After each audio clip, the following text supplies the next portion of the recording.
특집 인터뷰입니다. 자, 주말 여러분들 찾아뵙습니다. 김민석 국무총리 지명자에 대한 인사청문회 여러분 어떻게 보셨습니까? 우려하셨는데 별일 없었습니까? 아니면 원래부터 아무 문제 없었을 것이다 하고 생각하셨나요? 국힘에서 재산 행성 과정에 문제가 많지 않느냐, 불법 정치자금이 오가지 않았느냐라고 했는데 결국 보니까 빈 깡통이었습니다. 문제 제기도 잘못됐고 또 이 과정에서 충분히 소명이 되고 설명이 되는 과정을 보면서 이재명 대통령이 국무총리 지명자 잘 선택했다라는 판단이 들었는데, 자, 두 가지 이야기를 오늘 해보겠습니다. 김민석, 정치인 김민석 국무총리 지명자 김민석이 어떤 사람인지, 이재명 대통령과 어떤 인연으로 또 이렇게 총리 지명자의 지위까지 올라섰는지 잘 모르는 내용이 있습니다. 그래서 인간 이재명 평전의 저자이신 우리 교수님 모시고 오늘 여러분들과 함께 깊이 있는 이야기, 채널 고정하시고 이 방송 봐주시면 고맙겠습니다. 중앙대 방현석 교수님 모셨습니다. 어서 오십시오. 네, 반갑습니다. 인사청문회 어떻게 보셨습니까? 네, 이번 인사청문회는 뭐 정말 김민석이 얼마나 청렴하게 살아왔나, 그리고 얼마나 치열하게 준비하고 공부한 그 지도자인가 하는 걸 뭐 너무나 잘 보여준 청문회였다고 생각합니다. 네. 혹시라도 문제가 되지 않겠나라고 이제 우려하는 분들도 있었던 것 같은데 뭐 그런 거 전혀 없이 오히려 충분히 해명되고 소명되었다 이렇게 네, 보시는 오히려 거죠. 뭐 김민석 총리 지명자가 얼마나 청렴하게 살아왔는지 또 많이 공부하고 준비했는지를 모르고 있던 국민들이 이번 기회에 다 알 수 있도록 한, 오히려 김민석 총리의 진면목을 국민들에게 알리는 좋은 기회였다고 생각합니다. 자, 그러면 김민석 지명자는 어떤 사람인지 우리가 먼저 한번 정의를 해보시죠. 김민석 총리 지명자는 우리 정치권에서 아마 최초의 아이돌 정치인이었죠. 가장 빨리 비상했다가 또 가장 깊이 추락하기도 한 정치인이고요. 제가 김민석 총리 지명자 처음 봤던 게 1985년도 봄이었습니다. 그때 서울대 총학생회장으로 전학년 의장을 맡았을 때죠. 85년 전까지 전두환이 광주 학살하고 나서 전국의 학생들을 통제하기 위해서 총학생회를 못 만들게 하고 정부와 학교에서 임명하는 학도국단이라는 걸 만들어서 운영했죠. 그 학도국단을 거부하고 직선제로 학생 대표를 뽑은 게 1985년도 총학생회였고, 그게 전국적인 전투적인 반독재 투쟁 조직이었고, 그 이름이 전학년이었고, 거기 의장이 김민석이었죠. 정말 빛나는 아이돌 스타였죠. 그때 김민석 의장이 등장하면 뭐 미리 공지하지 않고 번개로 집회를 열어도 수천 명이 한 대학에서 모일 정도 인기 있는 정치인이었죠. 자, 그러면 그 당시 학생회 조직은 합법 조직은 아니었습니까? 그렇죠. 어떻게 보면 정부가 그때 인정을 안 했죠. 근데 네. 직선제로 뽑아서 학생들에게 승인받은, 학생들이 자기 손으로 뽑은 최초의 전두환 정권 아래에서 학생회였죠. 네. 그래서 부활 일대라고 불렸죠. 그러면 학도국단을 아예 그냥 인위적으로 거부해버린 겁니까? 그렇죠. 학도국단이 있는 걸 거부했죠. 학생들이 예. 거부하고 스스로 투표를 통해서 만들었죠. 우리가 87년 직선제 투쟁만 알고 있는데 이미 그 2년 전에 대학교에서 직선제를 통해서 학생 대표를 뽑을 권리를 스스로 쟁취했죠. 그래서 어쩔 수 없이 그 이듬해 1986년부터는 이제 학교에서 그걸 인정하고 정부에서도 인정할 수밖에 없죠. 그 당시 85년도 같으면 우리 이제 학생운동 용어로 하면 선도투쟁을 네. 서울대학에 있는 김민석 총학생회장 또는 학생운동권 출신의 김민석 학생이 제일 먼저 주도했다 이렇게 볼 수 있습니다. 전학년을 만드는데 가장 예. 주도적인 역할을 예. 한 대표가 김민석이었죠. 그 당시 전학년이라는 것은 전국 조직이었습니다. 그렇죠. 전국의 학생회 총 조직이었죠. 직선제를 통해서 뽑힌 학생회의 연합 조직이 전학년이었고, 그걸 통해서 전국적인 이제 반 전두환 군사 독재 투쟁을 벌였죠. 그러면 그때 학도국단은 사라졌습니까? 학도국단 있었죠. 인정을 안 했죠. 학생들이 예. 무시했죠. 학도국단이 있었지만 학생들 인정하지 않고 그 네. 직선으로 이제 전학년 네. 학생회를 이제 만들었다. 네. 그때 이제 뭐 엄청나게 탄압을 받았겠네요. 그 85년도라는 게 어떤 해였습니까? 김건태 의장님이 안기부 끌려가서 그 뭐 가혹한 죽음보다 더한 고문을 받고 그럴 때 아닙니까? 그때 전학년 만들어서 전국적인 학생 투쟁을 했고, 그때 이제 이번 뭐 청문회 과정에서도 얘기하고 저쪽에서 얘기하는 이제 미 문화원 반미 아니냐 그럴 때 이제 미국이 왜 광주 학살에 묵인했냐, 그리고 묵시적으로 지지하고 지원했냐. 그걸 항의하는 그 전학년 산하의 학생들이 들어갔던 게 미 문화원 농성에 들어갔죠. 그래서 미국이 다시는 이제 이런 일을 하지 마라. 뭐 그걸 항의했던 게 바로 그 전학년 산하의 학생들. 당시 김민석 학생회장은 목숨 걸고 싸운 것이 맞네요. 아니 뭐 그때 85년도는 끔찍한 뭐 시절이었죠. 탄압의 시절이었고. 그럼요. 뭐 그리고 전두환 군사정권이 가장 이제 서슬퍼렇게 네. 국민들을 이렇게 억압했던 시기이기도 하고. 격렬하게 싸웠던 해가 85년도. 그때부터 이제 공개적으로 격렬한 이제 투쟁이 벌어졌고, 그래서 그게 87년 이제 민주화 투쟁까지 발전한 거죠. 그 시발점에 전학년이 있고, 그 다음에 이제 전대협이 있고, 네. 그렇죠. 그래서 학생들 최초 대표가 김민석 의장이었고, 정말 빛나는 학생 지도자였죠. 그러면서 이제 옥살이도 했고, 뭐 3년 동안 그때 야. 징역을 했죠. 그때 징역 3년 사는 건 지금 뭐 정치인들 들어가서 사는 그런 징역 아니에요. 네. 뭐 저도 그때 잡혀가 봤는데 가면 뭐 저도 얼마나 맞았는지 가는 날부터 뭐 인정사정 없죠. 그래서 고문을 당했다는 거죠. 뭐 폭행은 뭐 기본이고 예. 뭐 몽둥이 뭐 막 날라오죠. 야구 방망이 그래서 뭐 얼굴 터져서 핏줄 다 나가고 그래서 수갑 찬 채로 병원에 가서 진료받고 오고 뭐 이랬던 기억이 저도 생생하니까요. 뭐 그런 시대에 학생 지도자가 김민석이었고 그 김민석을 눈여겨봤던 이제 김대중 대통령, DJ가 이제 10년 뒤에 발탁해서 1996년에 영등포에 출마를 시키죠. 31살 최연소로 국회의원에 당선돼서 DJ를 대통령으로 만드는데 1등의 전략가로 활약하면서 일약 김대중 대통령의 수제자, 김대중 대통령의 동교 등의 황태자로 떠올랐던 정치인이 김민석이었죠. 그러면 김민석 후보 지명자에 대해서 어떻게 방 교수님은 이렇게 잘 아십니까? 저는 그때 이제 85년도에 같이 전학년에 저도 한 학교에 중앙대 다니시면서 이제 저도 학생회를 그때 하고 있었습니다. 중학교 회장을 하셨습니까? 저는 그때 이제 뭐 부학생 회장을 회장이었고 하시면서. 안성 캠퍼스 우리가 캠퍼스가 두 개여서 예, 예. 한쪽에 이제 학생 회장이었고 전체 부학생 회장이었대죠. 자, 그러면은 그 당시에 그러면은 김민석 이제 청년 김민석을 만나 본 적이 여러 번 있었네요. 네, 그때 이제 뭐 집회하고 행사하면 볼 수밖에 없죠. 어떤 사람이었습니까? 아, 굉장한 멋쟁이였죠. 그때요? 뭐 학생들한테 그 두루마기 입고 나왔거든요. 집회하면 예. 멋진데 또 연설을 굉장히 잘했어요. 예. 그 지적이면서도 학생들에게 설득력 있는. 근데 요즘 이야기하는 이제 아이돌은 뭐 인기를 가지고 본인이 정말로 스타가 되는 것인데 그때 이제 아이돌은 군사정권의 탄압도 받고 고문도 당하고 옥살이도 하고 목숨을 잃을지도 모르는 그런 이제 위기 상황에 있었지 않습니까? 그때 이제 지도자의 모습, 청년 지도자의 그것도 이제 모습. 거기다 비장미까지 더하니까 예. 굉장히 멋있을 수밖에 없었죠. 근데 교수님을 비롯해서 그 당시에 김민석 지명자 같은 경우 가족들이 반대를 많이 했을 거 아닙니까? 근데 그 가족들 뭐 대부분은 반대하는데 김민석 의장님 가족은 또 특별했어요. 네. 그때 그 어머님이 김춘옥 여사라고 예. 그 김민석 의장이 감옥 갔을 때 그 감옥 간 자기 아들만 걱정한 게 아니고 그때 감옥 뭐 굉장히 많이 갔으니까 학생들이 뭐 줄줄이 그냥 시위하면 감옥 가는 거였어요. 학교 안에만 있으면 안 잡아가고 네. 학교 밖에서 한 걸음만 나와서 시위하면 바로 구속시킬 때였으니까 그때 뭐 수많은 학생들이 감옥에 갔죠.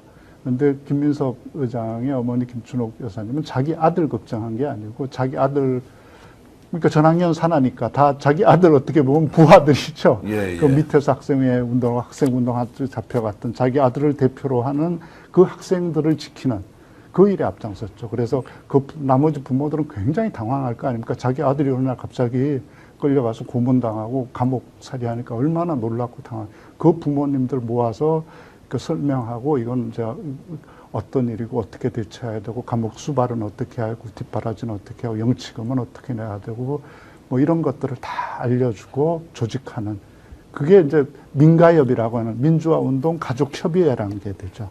그 민가협을 만들어서 그 당시에 자기 아들 하나가 아니라 수감되었던 그러니까 전국의 학생들을 뒷바라지하는데 또 민주화 인사들을 뒷바라지하는데 앞장섰던 사람이 김민석 후보의 어머니였죠. 아주 평범한 어머니가 자기 아들이 감옥에 들어가고 나니까 자기 아들을 위해서가 아니라 자기 아들은 대표로 정말 빛나는 사람이었죠. 나머지는 별로 빛도 못 보고 이름도 없이 잡혀간지도 모른 채 잡혀가서 감옥 사는 그런 학생들, 또 민주화 투사들, 이런 사람들 위해서 가족들을 구원하고 조직했고 이랬던 사람이 바로 김민석 어머니였죠.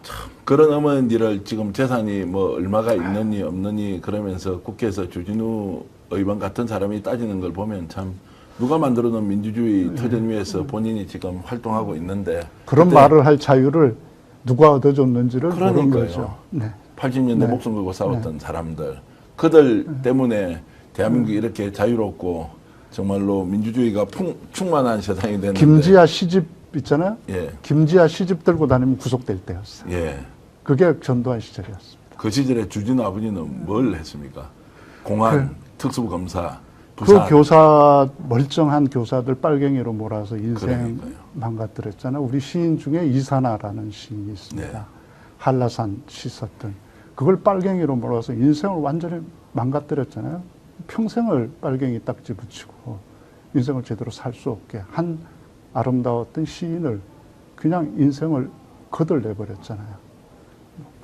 그런 걸 보면 그 아들이 검사가 되어서 윤석열과 함께 국정 운영을 했고 지금은 김민석에게 당신 재산 형성이 뭐냐? 자기는 70억 재산에 아들 7억 현금에 그리고 가족들은 유흥주점을 세를 주고 있는 이 자가 정말로 그런 말 할 자격이 있느냐? 누가 만들어 놓은 민주주의 위에서 놀고 있는데 이런 생각이 사실 감정적으로는 듭니다. 김민석 후보는 집 한 채를 지금까지 가져본 적이 없는 사람이에요. 자기가 돈에 대해서 사실은 거의 결백정에 가까운 사람이 김민석 후보예요. 김민석 후보가 DJ에 발탁돼서 국회의원 하는 동안 단 한 번도 국회의원 외유를 안 나갔던 사람. 네. 상대 국가가 전액 비용을 부담하면 거기 가고 아니면 우리나라 돈으로 우리나라 예산으로 국가 예산으로 부담하는 국회의원들 누구나 가는 외유를 한 번도 안 나가겠다 거절한 사람이 김민석 후보예요. 30대 초반에 국회의원 김민석은 그렇게 했습니까? 6년 동안 국회의원 동안 외유 한 번 우리나라 정부 돈으로 대한민국 돈으로 나간 적이 없어요. 상대 국가가 돈 다 대주면 그때만 나갔어요. 그리고 자기 김민석이 얼마나 스타였어요. 국회의원 된 다음에도 스타였죠. 뭐 외모도 그렇고 그래서 양복 모델을 했잖아요. 네. 잘 나가는 그 양복 모델에서 2억에 개런티 출연료 받은 거 자기 1원도 손 안 대고 그대로 우리 국내의 그 결식아동들 또 북한의 결핵 앓는데 치료 못 받는 애들 약품 보내는 거기 전액 기부했던 사람이 김민석 후보예요. 그런 사람한테 무슨 지금 돈 플러스 마이너스 하면 부채 빼면 실제 지금 뭐 2억으로 알려지는데 2억 아니잖아요. 그 중에 1억 5천 정도는 정치 자금이니까 그건 자기 마음대로 자기 사유 재산 아니잖아요. 그럼 실제 5, 6천 있는데 그것도 빚 사채 빼면 마이너스예요. 그런 사람한테 너 재산 어디서 났냐? 너 왜 그건 다른 말 아니야. 너 왜 밥 먹고 살아있냐? 죽었어야지. 너 굶어 죽었어야지 왜 살아있는 거야? 이렇게 하는 거 아니야. 그게 몇십억, 몇백억 재산 가진 사람들이 할 수 있는 말이야. 그건 차마 인간이면 할 수 없는 말이죠. 네. 교수님 왜 이렇게 늦게 나오셨습니까? 일찍 나오셔서 이런 이야기를 좀 했으면 그 사람들이 반성이라도 네. 좀 했을 것 같은데. 네. 자, 그런 김민석 의원이 여전히 삶의 태도나 방향은 유지하고 있다. 네. 그런데 이제 우리가 오해하고 있는 것은 정치자금법 위반으로 그게 정치 자금이라는 것도 그렇지 않습니까? 김민석 후보는 징역 3년 살았잖아요. 그 네. 험한 시절에 끌려가서 그 징역 3년 살 것에 대해서 이제 민주화운동 보상법이 생겨서 보상받을 수 있었어요. 예. 그 징역 일수 계산해서. 예. 그런데 그 보상 신청하지 않은 사람이에요. 왜? 나는 그래도 여기까지 살아있고 이렇게 유명도 해주기도 했고 누렸다. 근데 정말 이름 없이 희생하고 고생했던 사람들이 얼마나 많냐. 근데 그 사람들한테 미안해서 신청 못한다. 이렇게 해서 받을 수 있는 돈, 정당의 국가로부터 받을 수 있는 배상 신청 자체를 안 했던 사람이에요. 와, 그것도 잘 알려져 있지 않습니다. 네, 김민석 그런 얘기를 자체를 안 하잖아요. 예. 자기가. 뭐 당연히 받았어야 돼. 국가 폭력에 희생된 건데 민주화 투쟁을 하다가. 실제로 그 3년 옥살이 했으면은 수억 원을 네. 보상금으로 받을 거 아닙니까? 네, 그렇죠. 그것도 거절했다. 아예 신청 자체를 거부해버렸다. 왜 나보다 나는 그래도 이름이라도 있고 예. 그렇게 알려졌지만 그 아무 보상도 받고 못 받고 인생 망가진 친구들이 얼마나 많아요. 그 예. 시대에. 그 세대들이. 그 친구들 생각하면 내가 참 신청 못한다. 그런 사람이 김민석이에요. 실제로 그 당시 학생운동 했던 저희들 선배들 중에서는 네. 너무 폭행을 많이 당해가지고요. 그렇죠. 고문당해가지고. 정신 인생 이상해져. 자체가, 맞습니다. 그런 분들이 한두 분이 네. 아니었죠. 어느 순간 우리도 얼마나 이제, 많아. 예. 뭐 저도 그때 학생 운동했지만 저만 해도 그래도 뭐 학생회 회장이다 부회장이다 그래서 대접받고 학교함 인정해주고 그랬지만 그것도 못하고 아무 이름도 없이 끌려가서 고문당하고 징역 살고 그렇게 인생 다 망가진 사람들이 얼마나 많아요. 김민석 의원은 어찌됐든 초선 국회의원 시절에도 본인이 가지고 있는 가치 그리고 네. 방향 이런 건 잘 유지를 하고 있었다고 이제 볼 수 있네요. 최대 뭐 전략가였죠. 김대중 대통령이 뭐 처음 영입할 때 예. 주변에서 반대 많이 했죠. 예. 너무 어리고 젊지 않냐 그랬을 때 시대의 징표다. 그리고 판을 읽을 줄 안다. 그리고 잘 싸우는 사람이 이제 필요한 게 아니라 국민의 마음을 얻는 정치를 하는데 우리가 젊은 사람들이 필요하다. 그 마음을 얻을 줄 아는 사람이 김민석이다. 그렇게 해서 발탁한 사람이 김민석 보였죠. 그리고 바로 그 이듬해에 김대중 대통령 만드는데 1등 공신이 네. 되지 않았습니까? DJT라고 알려져 있지만 정확하게는 그게 DJP가 아니고 DJT거든요. 김대중, 김종필, 박태준 예. 3자 연대거든요. 그 박태준 그 포스코 회장을 결합시키는데 결정적인 공헌을 한 사람이 김민석이에요. 그렇습니까? 예. 그 어린 나이에 그렇게 네, 했습니까? 그걸 다 했죠. 그래서 박태준과 김종필, 그러니까 그리고 김대중을 엮는데 결정적인 기여를 한 사람이 바로 김민석이었어요. 그래서 박태준 총재하고 그 한 라인이 김민석이었어요.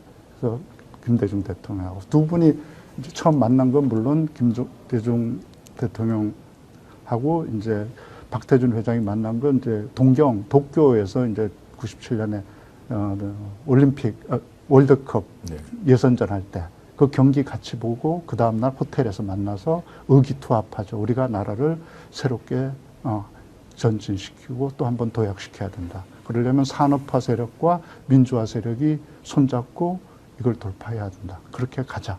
우리가 한번 나라를 위해서 힘을 합치자.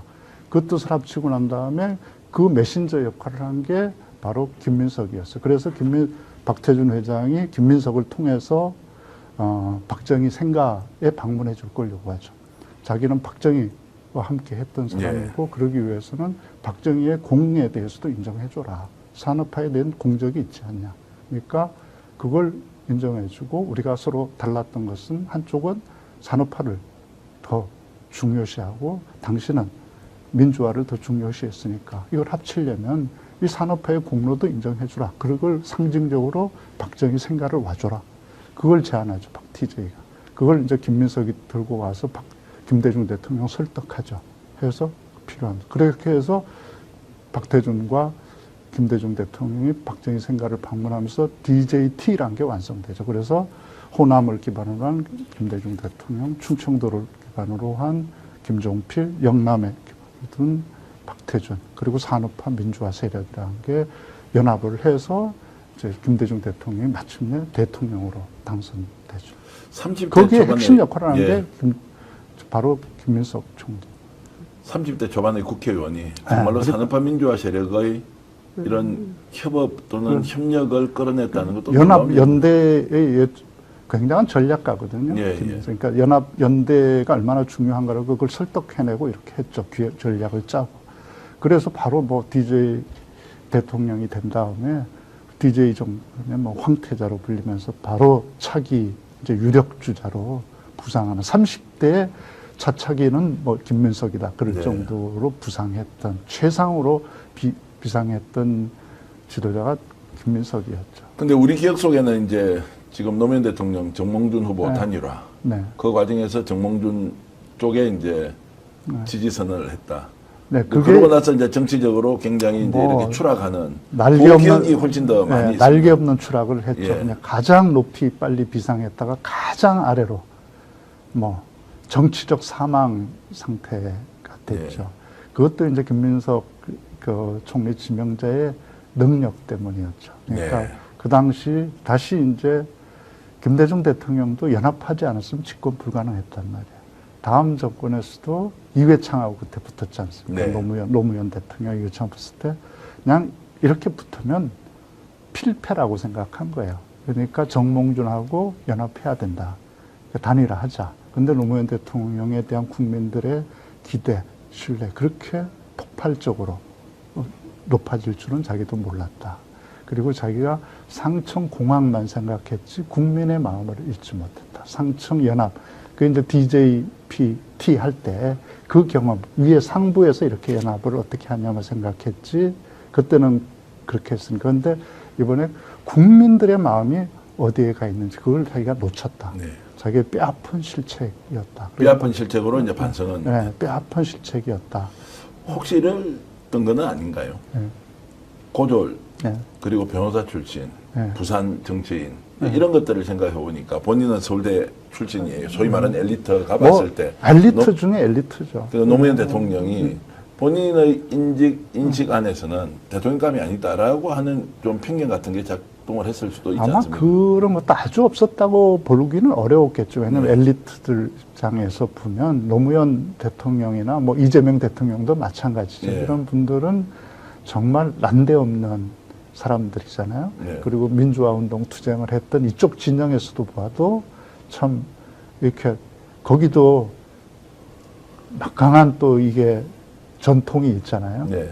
근데 그들 입장에서 보면 옛날에는 뭐 지금의 학생운동 80년대 후반 가면 그랬지만 학생운동도 서울대 출신이야 다 대표하는 거고 그 다음에 조금 있다가 연대 고대도 좀 하고 한양대 임종석도 하고 그랬던 거지 그 시절만 해도 서울대 총학생회장 아니면 뭐 전국 대표한다는 건 상상할 수 없는 시대를 살았던 사람이잖아요. 민주화 운동에서도 실제 이제 엘리트주의가 있죠. 남아 있었고 네, 노무현 자기 대통령이 아마 대통령이 된 뒤에도 이걸 인정 못해서 네. 굉장히 불편해하는 사람도 많았다는 이야기 뭐 그러니까 사실이었습니다. 김민석 그 총리 지명자의 대단한 점은 그 실패를 통해서 철저히 배우거든요. 철저하게 그러니까 원망하지 않고 국민들을 원망하거나 그 노무현 대통령을 원망하거나 다른 그 자기 생각을 달리했던 사람들을 원망하고 탓하는 게 아니라 자기를 반성하죠. 그러면서 철저히 복귀를 합니다. 자기가 했던 일을 그 저서로도 써요. 그러니까 DJT를 했을 때 과정들과 거기서 얻었던 경험, 그 교훈, 그리고 노무현 대통령 그걸 했을 때 자기가 했던 생각, 그걸 통해서 얻은 교훈 이런 걸 하면서 철저히 반성을 하죠. 그러면서 복귀하면서 국민 중심, 주권은 국민에게 있고 국민의 마음을 읽어내는 것. 그게 정치다. 그래서 시대와 사람을 읽지 못하면 그건 공학만으로 할 수 없는 게 정치라는 자기 결론들을 내거든요. 그건 이제 자기 스승에 대한 뒤늦은 배움이기도 했어요. 김대중 대통령이 일찍이 김민석 총리 지명자에게 이렇게 얘기했거든요. 김민석 의원은 굉장히 총명한데 너무 빨리 가려고 한다. 정치는 때가 있는 건데 기다리지 않고 너무 빨리 가려고 한다. 그렇게 김대중 대통령이 걱정을 했거든요. 근데 그걸 김민석 총리는 이제 뒤늦게 이제 이걸 겪고 나서야 그 말을 뼈아프게 새기죠. 그 똑같은 말을 누가 했냐면 사실은 제가 베트남에 관심이 있어서 올해 취재도 다니고 한때 호치민 평전을 쓰려고 베트남 유력 지도자를 거친 사람들을 다 인터뷰한 적이 있거든요. 네. 그때 그 지도자들이 했던 얘기가 그 호치민이라고 하는 베트남의 국민적인 국부죠. 지금 뭐 체제와 정권이 다 바뀌어도 그 사람에 대한 존경심은 안 바뀌거든요. 네.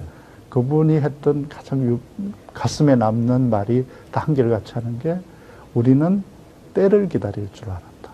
때를. 그래서 싸워야 될 때와 기다릴 때를 알았다. 그래서 싸워야 할 때 정말 총력을 기울여 싸웠고 기다려야 할 때 인내심을 가지고 끝까지 기다렸다. 그래서 저 막강한 당시에 프랑스 식민지, 중국 공격, 일본 식민지 다 이겨냈고 그 막강한 미국과 싸우면서도 지지 않았던 건 우리가 싸울 때와 기다려야 될 때를 구별할 줄 알았기 때문이었다 그랬거든요.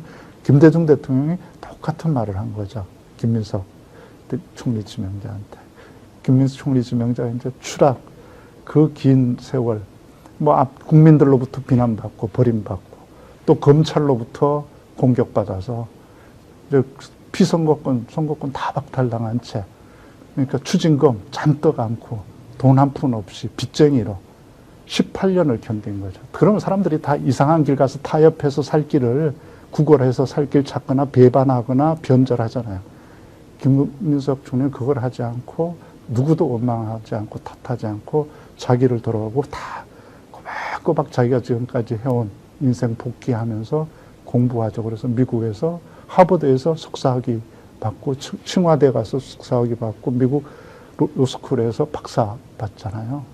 뭐 그 과정을 통해서 철저하게 다시 준비하는 그렇게 복귀한 사람이 김민석입니다. 교수님 말씀 들어보니까 참 제가 알고 있는 게 짧기도 짧구나 네.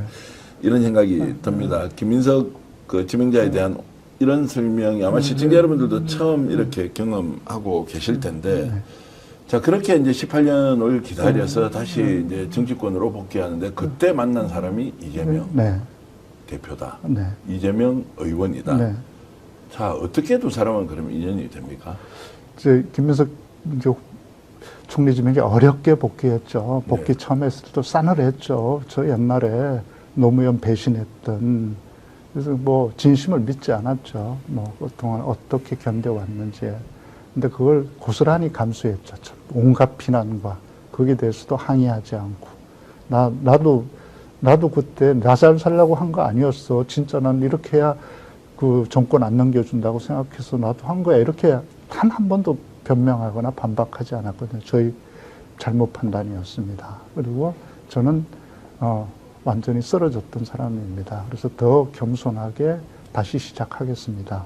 그렇게 해서 이제 국회의원에 간신히 2020년에야 18년 만에 이제 복귀한 거예요. 완전 사망했다가. 그때 이제 국회 보건복지위원회 위원장이 되거든요.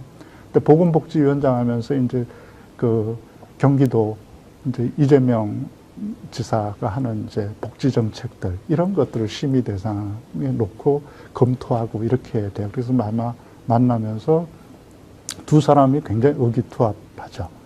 그 과정에서 서로 뜻이 똑같았거든요. 그러니까 정치가 국민의 삶을 변화시켜야 한다. 그래서 정책을 통해서 국민의 삶을 낫게 만드는 것, 그것이 정치다.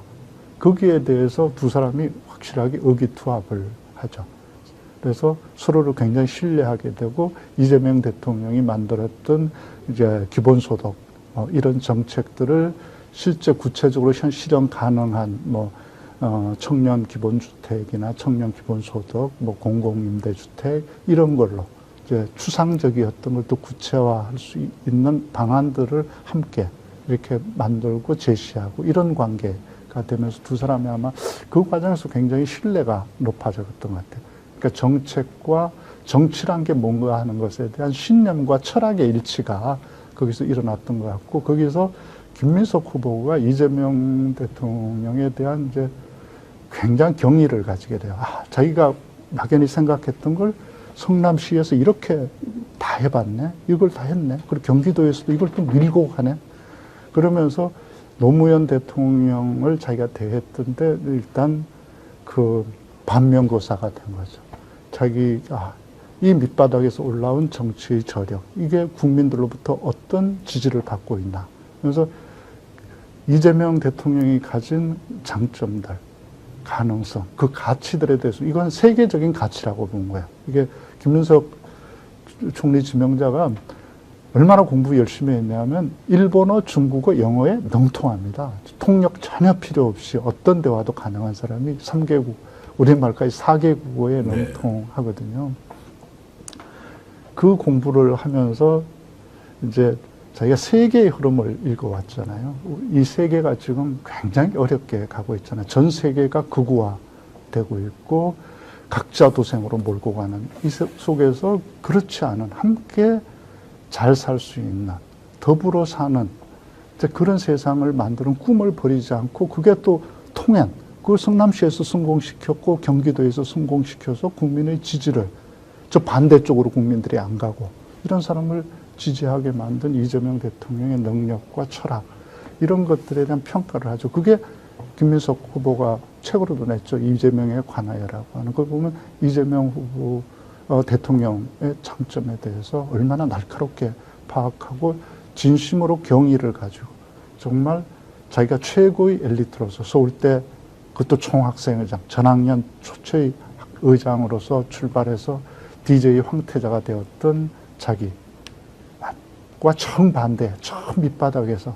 차근차근 여기까지 올라온 이재명의 가치에 대해서 발견하고 그것이 세계적인 우리 대한민국이 세계의 모범이 될 수 있는 길이라고 본 거야. 두 분이 연배가 같으시죠? 이제 나이로는 1살 차이가 있어요. 예. 생년월일로는. 예. 그런데 실제 뭐 학번은 같이 학교는 같은 82학번인데 예. 둘 다 82학번인데 이재명 대통령님은 그러니까 63년 12월이고 저기 김민석 총리 지명자는 64년생이죠. 네. 대학 학교를 조금 이 김민석 총리 지명이 일찍 다녔죠. 그러면 서로의 장점을 이제 잘 알고 네. 실제로 드러나진 않았지만 의정 활동 또는 도정 활동을 네. 통해서 네. 역량을 위해서 충분히 네. 상호 교감을 하고 인정할 만큼의 네. 이제 돈독한 관계가 됐다는 것이고 네. 궁금한 것 중에 하나가 이재명 대표가 네. 전당대회를 할 때 딱 네. 찍어서 김민석 후보가 좀 잘 됐으면 좋겠다 이런 경우는 전례가 없는 좀 어떻게 하면 드문 특정한 경우. 최고위원 출마자에 대한 지원, 지지였는데 네. 그렇게 했던 것도 좀 정치적 판단이 있었던 건가요? 그러니까 이재명 대통령의 인사 스타일이 있잖아요. 이재명 대통령이 좋아하는 사람은 일 잘하는 사람이잖아요. 네. 말 많은 사람 경계하고 일 잘하는 사람 캐스팅하는 거잖아요. 근데 특히 이제 민주당이 어려웠을 때 그 선거 때 특히 이제 2022년 선거 때 보면 조용히 뒤에서 조율하는 사람, 앞에 나와서 떠들지 않고 뒤에서 일이 되게 만드는 사람. 그게 김민석이었거든요. 조율하고 이걸 정책으로 만들고 서로 다른 사람들을 이렇게 합해서 함께 나갈 수 있게 조율하는 정책으로 그 민주당의 가치를 이재명 대통령의 지향을 정책으로 입안하고 그걸 조율해서 실현해 나가 조용하게 그걸 차이가 있는 사람들을 조율하는 사람이 김민석이었고 그 사람의 가치를 본 거. 그래서 22년 이제 대선 때 총괄 전략본부장을 했죠. 전략을 다 맡아서 했고 이재명 대통령의 메시지가 사실은 글 쓰는 기술자들이 아니라 김민석 총리 지명자를 통해서 많이 다듬어졌거든요. 그러면서 이제 이재명 대통령의 당시 이제 메시지가 그전처럼 거칠지 않고 상당히 다듬어지고 정제되었다. 이런 평가를 얻게 만드는데 기여한 사람이 김민석 총리 지명자거든요. 그러니까 그 가치를 높이 본 거죠. 그런데 이제 이 최고위원 선거에서 막상 내보냈는데 나왔는데 보니까 한 상위권에 올라올 줄 알았던 모양이에요. 근데 이게 뭐 중위권 한 4등 하고 있으니까 불러서 이제 유튜브 방송에 직접 불러서 뭐 얘기하면서 또 본인이 왜 김민석 그 최고위원 후보 표가 이렇게 안 나와? 그리고 불러서 유튜브 방송 출연시키면서 당원들에게 간접적으로 메시지를 보냈죠. 우리 당의 전략과 조율을 해낼 수 있는 역량이 필요하다. 그렇게 얘기했죠. 그 말은 곧 민주당의 전략 자산으로 김민석이다. 네. 전략을 이끌어 나갈 역량이 필요하다. 김민석이 바로 전략 자산이다. 김민석을 전략 자산으로 육성해야 된다. 이걸 당원들한테 메시지를 던지니까 당원들이 민주당 당원들이 뭐 수준이 굉장히 높지 않습니까? 이 사람들이 바로 이해한 거죠. 차기 집권을 위해서 전략 자산이 필요하구나. 그게 김민석이구나. 찍어야지. 갑자기 일동으로 바로 도약했죠.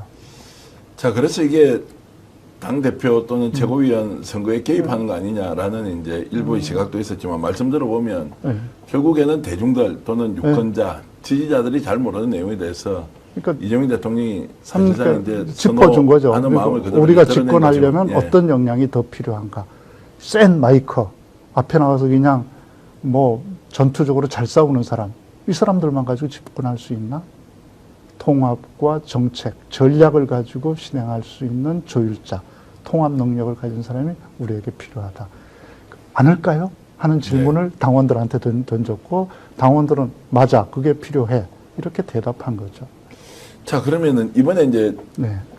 국무총리로 지명하는 과정으로 좀 들어가 보겠습니다. 네. 비서실장으로 갈 것이라는 얘기가 많았는데 어떤 과정 이후로 국무총리로 파격적 발탁을 했을까라는 부분은 어떻게 보십니까?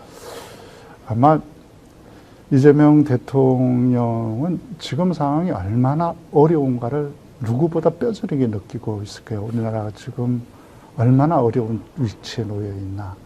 지금 우리 경제가 얼마나 어렵습니까? 그리고 국제적 정세는 미국 트럼프 대통령이 사실 어디로 갈지도 알 수 없는, 그리고 그 속에서 국제 경제에서 우리 기업들이 나갈 길, 우리 기업이 대표 기업이라고 한 삼성도 지금 미래가 담보할 수가 없는 이런 상태에서 민생은 지금 나락에 빠져 있지 않습니까? 정말 상가 어디 가면 공실이 절비하잖아요. 네. 이런 속에서 민생을 살리고 경제를 재건하고 국제 질서 속에서 한국이 국격을 회복해서 미래를 담보하려면 어떻게 해야 되나. 정말 하루도 허비할 시간이 없는, 그러려면 준비된 모든 역량을 동원할 수밖에 해야 된다는 절박감이었어요. 안 그랬으면 조금 제가 볼 때는 이재명 대통령의 여유가 있었으면 아마 김민석 총리 지명자는 당에 남겨서 당대표를 시켰거나 네. 다음 서울시장에 나가게 했거나 이렇게 했을 텐데, 지금 나라를 위기를부터 돌파해 나가는데 자기가 앞장서서 돌파할 거니까 이 돌파해 나가면 뒤에서 이걸 수습하고 끌어나가줄, 정리해 나갈 파트너가 필요하고, 그걸 해낼 수 있는 가장 적임자는 자기와 철학과 신념이 같고 그리고 그걸 일로 만들 줄 아는 사람이 김민석 외에는 없다. 그런 판단을 했던 거라고 저는 봅니다. 매우 현실적으로 질문을 좀 드려보겠습니다. 네. 지금 민정국회의원이 네. 167명, 네. 170명 가까이 있는데 네. 이런 정도 내용을 알고 있습니까? 의원들은 대통령과 지금 국무총리 지명자 사이에 있는 이런 교감의 내용, 그리고 어떤 방향으로 가고 있는지 잘 알고 있나요? 아시는 분들은 알 테고, 저도 이제 이재명 대통령의 캐릭터로 볼 때 아마 그러지 않았을까 하는 짐작이죠. 아마 그럴 수밖에 없지 않겠어요. 지금 이재명 대통령 하루하루가 지금 우리는 느끼지 못할 정도의 그 위기감을 가지고 지금 국정에 임하고 있다고 생각하거든요. 그랬을 때 누구를 데리고 좀 이 위기를 돌파해 나갈 수 있나. 지금 김민석 총리 지명자보다 더 검증되고 능력이 있는. 그러니까 김민석 대통령의 특별한 능력은 제가 볼 때 아마 가장 중요한 능력은 자기가 유능할 뿐만이 아니라 남들을 유능하게 일을 시킬 줄 아는, 일을 만들 줄 아는 능력이거든요. 그러니까 자기 혼자 유능한 게 아니라. 그러니까 지금 민주당이 이 어려움 속에서 정말 자기 당대표를 체포동의안 동의를 해주는 그 난국을 거쳐왔지 않습니까? 그 어려웠던 당을 정리하면서 조용히 일이 되게 만들었던 사람이 김민석이니까 그 사람하고 일하는 게 지금 우리 국가적 위기를 돌파해 나가는 최고의 위기라고 생각하고 있을 거예요. 그 위기를 함께 공동 운명체로 돌파할 수 있는 파트너가 저는 김민석이라고 당연히 여기지 않았을까 싶습니다. 오늘 이 인터뷰를 아마 보시는 국회의원들은 김민석 지명자와 대통령의 이 정도 관계라는 것을 알면 더욱더 김민석 국무총리와 일을 좀 잘 해보겠다 이런 다짐을 할 것 같은데, 특히 이제 비상계엄 상황에서 그 이전에는 비상계엄에 대한 경고를 했고 비상계엄 이후에도 매우 침착하게 김민석 당시 수석 최고위원이 역할을 했지 않습니까? 이런 전체적인 그림들도 결국 과거의 인연, 현안에 대한 파악, 앞으로 나라가 어떻게 가야 되는지에 대한 또 일종의 지향이 대통령과 거의 일치했기 때문에 정말로 이렇게 찰떡궁합처럼 잘 했겠구나 이런 생각이 좀 드네요. 그러니까 보이지 않는 부분들이 많았던 것 같아요. 네. 그러니까 김민석, 왜 이재명 대통령이 정말 만난 지 얼마 되지도 않는데 시간으로 보면 저 김민석을 저렇게 중용하지. 근데 한번 보세요. 그 이재명 대통령을 구속시키려고 그 체포동의안 넘어왔을 때 김민석 후보가 호소를 하잖아요. 조용히 최고위원회에서. 지금은 당대표를 지키고 당을 정비해야 될 때다. 당대표를 잃으면 우리가 사수하지 않으면 당이 무너진다. 그걸 김민석 대표가 앞장서서 그것도 소리 나지 않게 누구처럼 저 이재명 편이에요. 나머지 그런 거 하면 안 돼요. 이렇게 앞장서 밖에 나와서 자기 드러내면서 이재명 대통령 지지자들에게 자기 어필하는 게 아니라 밖으로는 하나도 드러내지 않으면서 내부적으로 호소하고 그 반대파들도 설득해내려고 하잖아요. 그런 노력도. 그리고 그 이재명을 뭐 저런 흑수저, 무수저 출신에 쟤한테 내가 왜 굽혀? 그걸 내가 할 수 없어. 그렇게 해서 저쪽 당에 가서 지금 뭐 노골적으로 하고 있는 사람도 있잖아. 그런 사람들의 차이는 있지만, 차이는 다르지만 그런 마음 한편에 또 있는 사람들이 없다고 할 수 없거든요. 그들에게 김민석이 그렇게 하면 안 된다. 저 사람이야말로 우리 국민들이 지지하는 사람이고 이재명을 지키지 못하면 우리 국민들로부터 우리 모두가 버림받을 수밖에 없다. 그걸 설득한 거예요. 그 설득을 다른 사람이 했으면 설득력이 낮죠. 최고의 엘리트 아닙니까? 최고의 정치 엘리트로부터 누구보다 높이 빨리 성공해본 경험을 가진 우리 정치사의 최고의 아이돌 김민석이 그 호소를 하잖아요. 이재명을 그렇게 높이 평가하면서. 그러니까 말빨이 먹히는 거죠. 그런 관계들이 있었죠. 그래서 실제 아마 이 정부의 심장이 이재명 대통령 국민주권정부의 심장이 이재명 대통령이면 저는 혈관과 같은 역할을 할 사람으로 김민석 총리를 발탁했다. 저는 그렇게 봅니다. 표현이 참 와닿습니다. 심장과 혈관. 네. 심장만 가지고. 네. 예. 그러면은 이제 김민석 국무총리가 이제 임명될 겁니다. 네. 잘합니까? 잘할 것 같습니까? 어떻습니까? 잘 못할 이유가 저는 없다고 생각합니다. 잘할 수밖에 없고 우선 이재명 대통령이 늘 말하면 절박해야 그죠? 해낼 수 있다. 절박감을 가진 사람들. 우리 국민의 삶을 바꿔야 된다는 절박감. 거기에 대해서 저는 이재명 대통령과 김민석 총리의 공감대가 누구보다 튼튼하다고. 두 분이 한 얘기가 있거든요.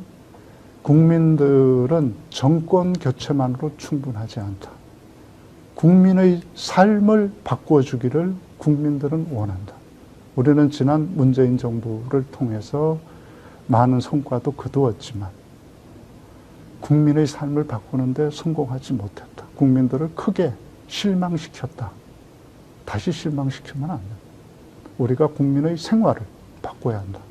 그 절실함, 그것에 대해서 두 사람이 공통의 공감대를 가지고 있고 이것을 실패하면 이재명 국민주권정부도 국민들로부터 신뢰받을 수가 없죠. 지지받을 수가 없고 이재명 대통령도 이제 60% 넘어서 더 높은 지지로 정말 시작 때보다 지지가 더 높은 대통령으로 내려올 수가 없죠. 그리고 김민석 총리에게도 정치적 미래가 없죠. 자기 삶도 여기다가 다 올인할 수밖에 없는. 그래서 그리고 그 능력을 그는 18년 동안 준비해왔고 그걸 지난 짧은 5년 동안 철저하게 증명해 보였잖아요. 자기를 내세우지 않고 지도자를 지켜내고 그리고 그 밑에 일하는 사람들이 일할 수 있게 만드는 그런 조율해서 일을 만들어내는 조직을 유능하게 만드는 지도자가 김민석이었다. 개인 혼자 유능한 사람은 많죠. 똑똑하고 일 잘하는 사람. 그러나 조직 전체를 유능하게 만드는 리더는 김민석을 따를 사람이 없죠. 자, 대통령을 이제 보조하는 또는 지원하는 이제 국무총리 위치에서 엄청 잘할 것이다라고 이제 하는데 혹시라도 위기 같은 것이 오면 생각이 다를 수도 있지 않습니까? 그리고 또 대통령 스타일로 보면 권한을 상당히 국무총리에게 이관을 하거나 이렇게 이제 했을 경우에 전혀 걱정 없이 협력이 잘 될 것이다. 대통령을 보필해서 잘 국정 운영이 되도록 할 것이다라고 이제 전망을 하십니까? 혹시라도 불협한 같은 것이 생길 가능성은 없다 이렇게. 저는 전혀 없다고 보는 게 퇴수라는 책을 썼어요. 김민석 총리 지명자가 퇴수, 물러서서 수련한다, 네. 공부한다는 뜻이죠. 그 말을 김대중 대통령, 김민석 총리 지명자의 스승, 정치적 스승이 김대중이거든요. 네. 김대중 대통령이 한 말이에요. 태수 물러서서 공부하는. 그래서 한 발 물러서서 내려와서 내려놓고 공부해서 그렇게 지옥까지 갔다 온 거예요. 이렇게 김민석 총리는 지옥까지 내려가서 차근차근 복귀하고 다시 어떻게 살고 정치해야 되나를 다듬어서 그 내용을 가지고 진지하게 준비했고 그걸 딱 알아보고 포착한 사람이 이재명 대통령이었던 거죠. 그렇기 때문에 절대 김민석 총리 지명자도 이재명 대통령과 마찬가지로 두 번 실수하지 않을 거라고 저는 믿습니다. 같은 실수, 노무현 대통령 통합할 때와 같은 실수 다시는 되풀이하지 않을 거다. 그래서 제가 이제 어제 사실 여기 나오기 전에 그 형님하고 제가 한번 얘기를 나눠봤어요. 김민석 총리의 네. 그 옛날에 어떻게 어릴 때 살았는지 물어보니까 초등학교 때 김민석 총리가 아버지한테 바둑과 장기를 배웠다고. 그런데 초등학교 때 배워가지고 바로 얼마 지나지 않아서부터 아버지가 한 번도 김민석 총리를 이기지 못했다. 그만큼 수를 내다볼 줄 알고 전략을 짤 줄 아는 어릴 때부터 그랬던 사람이 김민석이었죠. 정말 그러니까 엘리트로서 너무나 빨리 잘 나가면서 크나큰 실수를 오류를 한번 한 거죠. 그리고 나서 근데 그걸 딛고 이상해지지 않고 바닥에 저 지옥까지 가서 거기서 스스로의 힘으로 그 긴 시간 공부해서 그 칭화대 학위 이렇게 얘기하는데 칭화대 다닐 때 한번 보시죠. 칭화대 그 학교 다른 정치인들 같으면 그렇게 제대로 출석하겠습니까? 중국까지 가서 다 출석하잖아요. 하는데 그 비행기도 싼 거 끊으려고 아침 조조 이런 거 찾아가지고 제일 싼 표 찾아가지고 방도 한 달에 3만 원 좀 하루 3만 원짜리 하루 3만 원짜리 방 학교 앞에 학생들 학부생들이나 중국에서도 부잣집 아니고 가난한 애들 사는 그거 방 빌려서 식사도 중국 다 칭화대 정도 다닐 정도면 다 부잣집 애들이 많아요. 학생들도 제대로 안 먹는 그 싸구려 밥 먹으면서 공부한 사람이잖아요.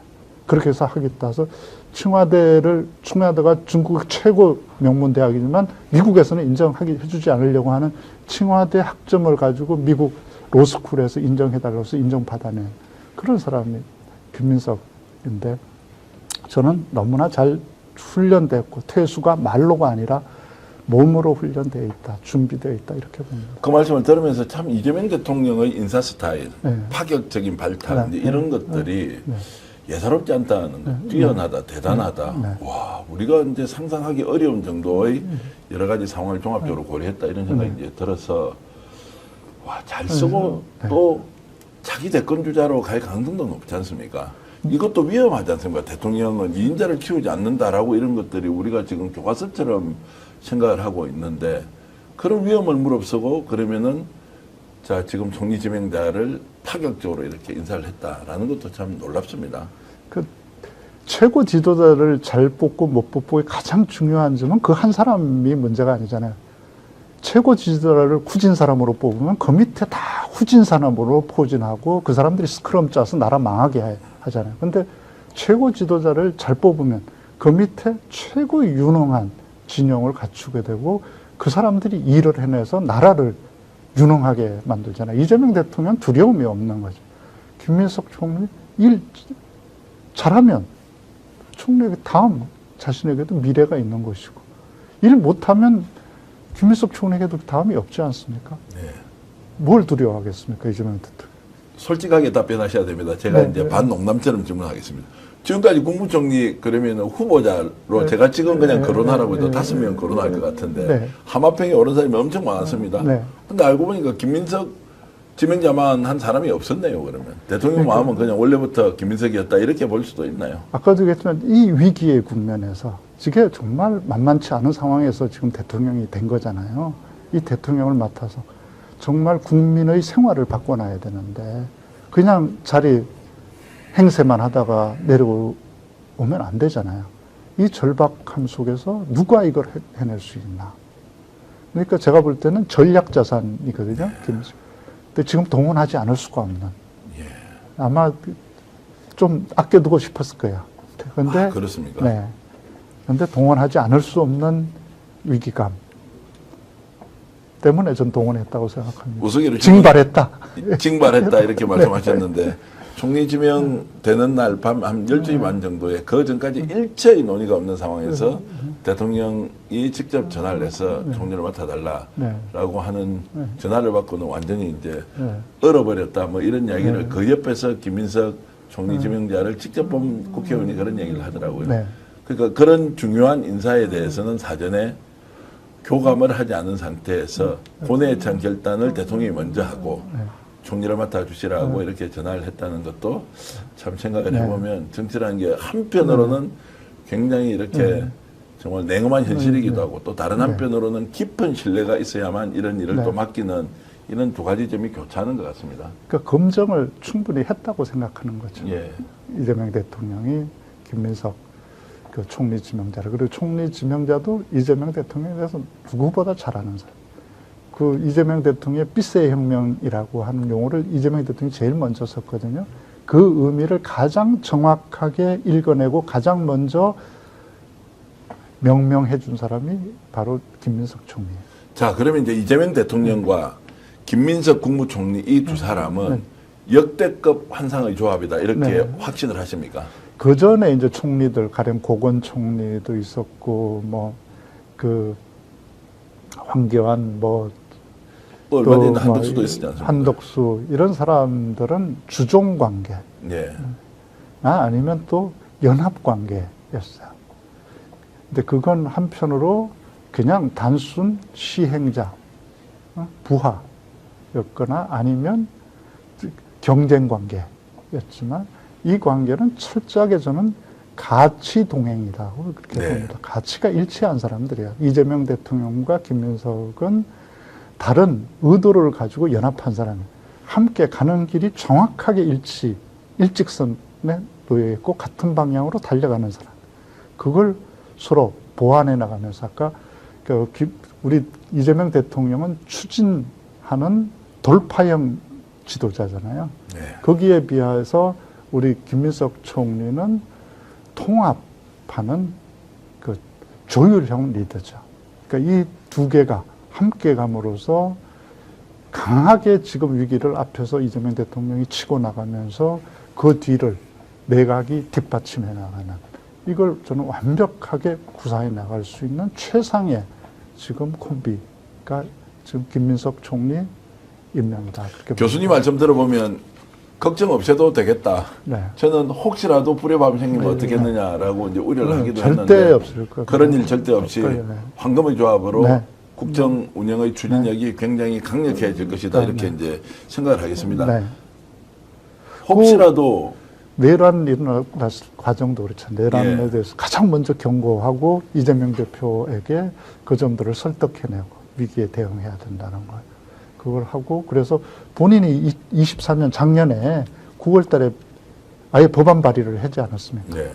저기 계엄령 요건 강화하는 그걸 발의를 할 정도로, 그러니까 그 법도 다 검토한 거죠, 미리. 계엄령 관련 법안을.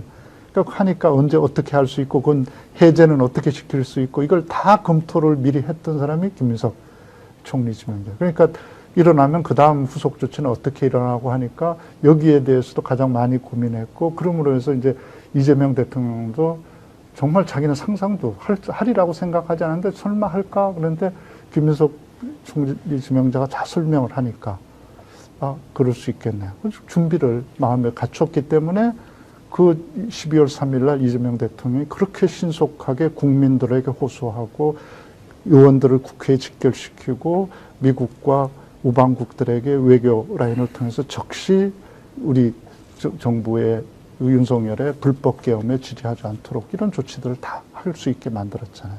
그걸 해낼 수 있었던 게 바로 김민석 총리 지명자가 그걸 튼튼하게 백업하고 있었기 때문이죠. 말씀을 들어보면 이제 정치적 동지가 이제 국정 운영의 책임자로 대통령과 국무총리가 되어서 역할 분담을 하면서 이제 나라를 잘 이끌어가겠다 이 생각이 이제 듭니다. 이재명 대통령 운도 좋은 사람 같기도 하고요. 그리고 김민석 총리 같은 분이 또 함께 하니까 더 국민들에게 안심을 주는 이제 이런 장면은 우리가 지금 기대하는 것 이상으로 국정 운영의 성과를 내겠다라고 이제 이런 판단도 들고요.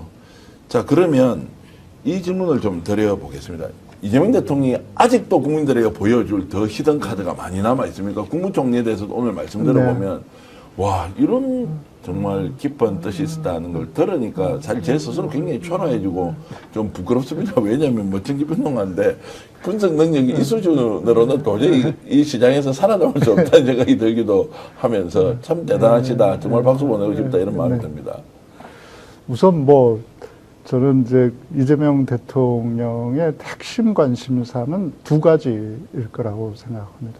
민생 경제를 회복시키는 것, 우리 경제를 다시 한번 1단계, 한 단계 더 높이는 것. 이게 가장 당면한 핵심 과제라고 생각하고 그걸 통해서 우리 미래 세대가 살아갈 수 있는 먹거리를 만들고 국가의 품격을 올려놓는 것. 이게 이제 아마 이재명 대통령이 만들려고 하는 그러니까 비전일 텐데 지금 우선 그 두 가지에 대해서 노력을 총력을 다하고 있지 않습니까? 그래서 뭐 최초로 취임하고 갔던 데가 시장이었고 또 민생이었고 경제 5단체장들 모였을 때도 얘기했지만 그게 말로 끝나지 않고 네. 지금 뭐 주가가 드디어 뭐 3,000선이 아니라 3,100선을 돌파하지 않았습니까? 이게 뭐 우리가 이재명 대통령이 3,000 돌파할 거라고 그랬을 때 아유 뭐 선거에 나오면 무슨 말 못해 예. 다 이렇게 대부분 생각했었는데 정말 3,000 돌파했잖아요. 윤석열 탄핵당할 때 2,400선 떨어뜨려 놨잖아요. 2,600대 주가로 정권 넘겨받아서 2,400대로 떨어뜨려서 끝낸 걸 이재명 대통령이 취임 한 달도 안 돼서 3,100대로 올려놨잖아요. 네. 이렇게 하면 이게 시총이 얼마 오른 거냐면요. 시총이 508조가 오른 겁니다. 네. 우리나라의 기업에 돈 508조가 생긴 거예요. 지금 네. 늘어난 건. 우리나라 1년 예산이 670조입니다. 우리나라 1년 살림할 돈만큼의 돈을 지금 우리 기업에다가 담아준 거예요. 가치가 더 생겼다는 네, 거죠. 그럼요. 기업 가치가 그만큼 500조가 늘어난 거예요. 이재명 대통령 딱 취임해서 늘려준 돈이. 근데 그 다음에 이제 기업들이 이걸 잘해야죠. 이 가치들을 딴짓 안 하고 더 투자해서 좋은 일자리 만들고 국제적 경쟁력을 높이는 이 일을 이제 기업들이 정말 해내야 되죠. 지금까지는 기업의 역량보다 정부와 정치가 못해서 나라를 이렇게 땅바닥에 떨어뜨렸잖아요. 지금 정치를 너무 잘해준 거죠. 너무 잘해서 기업에게 500조 돈을 쏟아 부어줬잖아요. 그러면 500조 돈 가지고 이제는 정치 때문에 나라 망한다. 정치가 섬유다 이런 얘기하면 안 되죠. 기업이 이제 능력을 보여줘야 돼요. 네. 508조 줬으니까. 저는 그걸 기업들이 하리라고 생각하고 그걸 보여주기 위해서 실제 울산까지 가서 그 데이터 센터 어떻게 해야 되나. 그리고 이제 그걸 통해서 민생과 경제를 살리고 한편으로 또 지역 통합, 국민 통합해야 된다. 왜 하필 울산 갔을까? 많은데 갈 때. 교수님 만나서 얘기 듣다 보면 시간 가는 줄 모르겠고요. 두 번째는 야 내가 알고 있는 이 지식의 총량으로는 이재명 대통령을 도저히 따라갈 수 없다. 국무총리에 대해서도 우리는 피상적으로 어떤 것에 대해서 평가만 했지 깊은 이야기를 알고 있었다면 좀 더 우리가 더 잘했을 것인데라는 이제 생각이 듭니다. 하여튼 교수님 말씀 들어보면서 이재명 대통령 뽑은 게 참 잘했습니다. 네, 뭐 이거는 제가 여기 있는 평전, 예. 이재명 평전을 좀 많이 읽어주시면 제가 하는 말을 다 이해하고 이재명 대통령이 앞으로 뭐 할지 다 예상할 수 있을 거라고 생각합니다. 지금 사람들은 정말 이재명 대통령을 안다고 하는 사람들 중에 전 제대로 이재명 대통령 아는 사람 별로 많이 보지 못했습니다. 제가 말씀을 좀 더 보태겠습니다. 지금 중간 광고도 좀 하려고 했고요. 근데 이야기가 너무 진지하고 재밌어서 그냥 방송 끝나는 시간까지 와버렸는데 채널 고정하시고 절대 여러분 떠나시면 안 됩니다. 제가 홍보를 해야 하는데요. 이재명 평전이라고 우리 지금 방 교수께서 직접 집필하신 이 책이 베스트셀러로 올라가 있는데요. 우리 스픽스에서만 이렇게 열심히 홍보하고 있습니다. 이재명 평전 필요하신 분들 읽어보시면 지금 말씀으로 주신 내용보다도 훨씬 더 풍부한 사실들이 다 담겨 있다는 것이고 이재명 대통령의 진가 어떻게 여러분들이 평가하시는지 한번 꼭 읽어보시라. 오늘 좀 많이 사주시고 주말에 따뜻한 이야기, 자신 있는 이야기, 우리가 정말 이재명 대통령 잘 뽑았다라고 하는 그런 마음이 있으신 분은 이재명 평전 저와 함께 똑같이 주문해서 읽어주시면 진심으로 감사의 말씀 드리겠습니다. 이재명 평전 좀 잘 되기를 바라는데 등수가 좀 올라가고 있습니까? 네, 뭐 스픽스 우리 전 대표님이 밀어주셔서 그러니까 이재명 대표님을 지금은 이제 대통령님이 됐죠. 대통령을 뽑으면서 자기 차선으로 뽑았다 이런 분들 있는데 이 책 읽어보고 나서 자기 정말 차선이 아니라 자기가 최상을 뽑았구나. 최상의 대통령을 선택했다는 사실을 뒤늦게 깨달았다. 이런 분들 많거든요. 정말 이재명 대통령은 우리 국민이 지키고 또 선택한 게 얼마나 자랑스러운 일이었나 확인할 수 있을 거고 우리가 지금 이재명 대통령은 대한민국 일국의 대통령이 아니라 세계가 길을 잃고 있는 이 시대에 정말 함께 더불어 더 나은 세상으로 갈 수 있다는 희망을 만들고 그걸 실천해 나가는 맨 앞에 서 있는 나라에 우리가 이재명 대통령과 함께 살아가고 있다는 자부심을 확인할 수 있을 거라고 생각합니다. 저도 제가 반성하면서 이런 말씀 드리겠습니다. 오해를 왜곡 때문에 이렇게 힘들어질 때는 제가 제일 먼저 앞장서서 우리 이재명 대통령을 지키겠습니다. 그 전에 잘하고 있을 때는 저는 제대로 평가도 분석도 못했기 때문에 반성하고 있고요. 정말 어렵고 힘들 때 우리가 이재명 대통령을 지키자라는 때는 스픽스가 또 제가 가장 앞장서서 뛰겠습니다. 시청자 여러분들도 그렇게 함께 해 주시고요. 이재명 평전 꼭 읽어봐 주십사는 부탁드리겠습니다. 따뜻한 마음으로 또 정말로 이재명 대통령이 잘 가고 있는 이런 생각 함께 하면서 주말 보내시면 고맙겠습니다. 여러분 안녕히 계십시오. 고맙습니다. 감사합니다. 오늘 방송 어떠셨습니까? 마음에 들었다면 구독, 좋아요로 스픽스를 응원해 주십시오. 여러분들의 구독, 좋아요는 가장 큰 힘이 됩니다. 스픽스 구독, 좋아요.